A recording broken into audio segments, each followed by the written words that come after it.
in our pens. To go as well, please.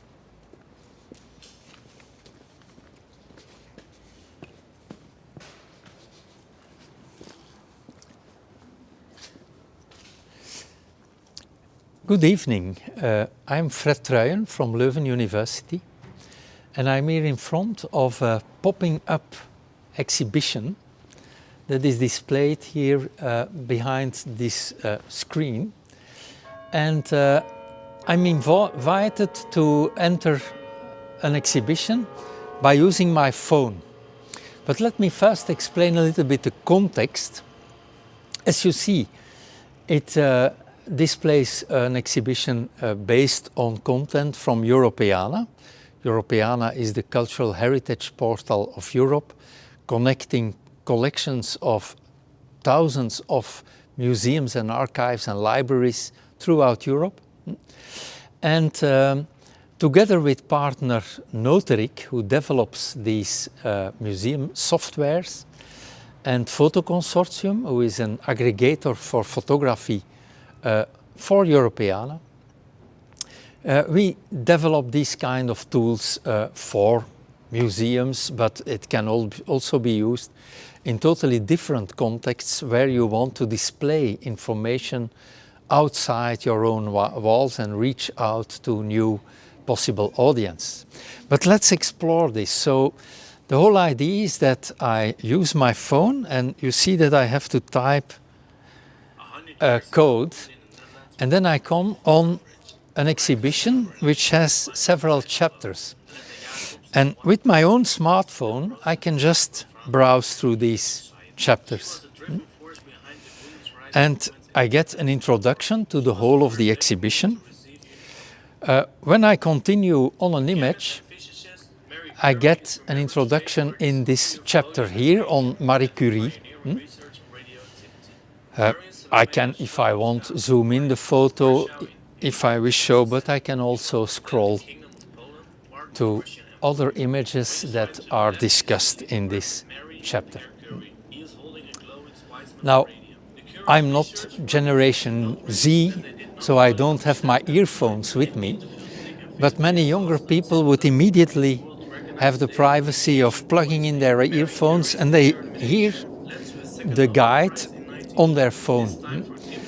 And the advantage for a content holder or a provider of these kind of events is that you don't have to provide the audio guide. So no longer the need to distribute these guides to the audience. They have it in their own pocket and they can control your exhibition. There are several formats for this. This one allows you to browse through certain chapters. You can always move back to the main page, and you see it's arranged in a certain fashion so that you see all the chapters that you could listen to visually. And then a call for some more images to browse through. We have also other formats that we can implement with this technology. There is a format where you can have audio tracks under several pieces of the image, so that you could highlight certain details and explain those, and attach an audio explanation under each hotspot on the image. That's another format. And we usually, because the most important thing you cannot see now is that the software also has an elaborate backend. And this backend is used to produce these kind of interactive galleries.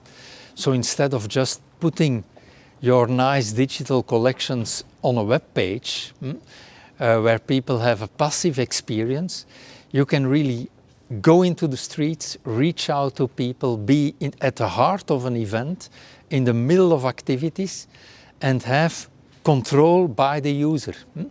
And you can make these exhibitions as easy as it is to publish images on a web page. So there is nothing more difficult than that.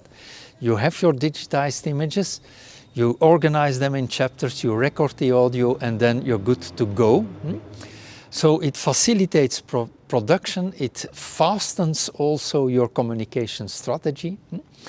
And this is what we now try to develop to make sure that more people get engaged with these heritage contents. But we are sure that this kind of application can also be used for other businesses, other contexts where you want to have some digital signage, where you want to have interaction with an audience. As you see, the only thing that we needed here, we could use a TV screen. The only need is a TV screen with an HDMI port, like all TV screens today have. That's the only thing you need, some power.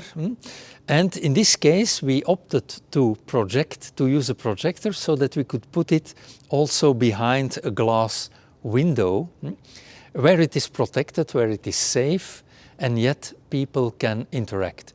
No worries about computer security, because the only device the user is actually manipulating is his own smartphone, so no access to the inner workings of your mini server on which we deploy these exhibitions for you.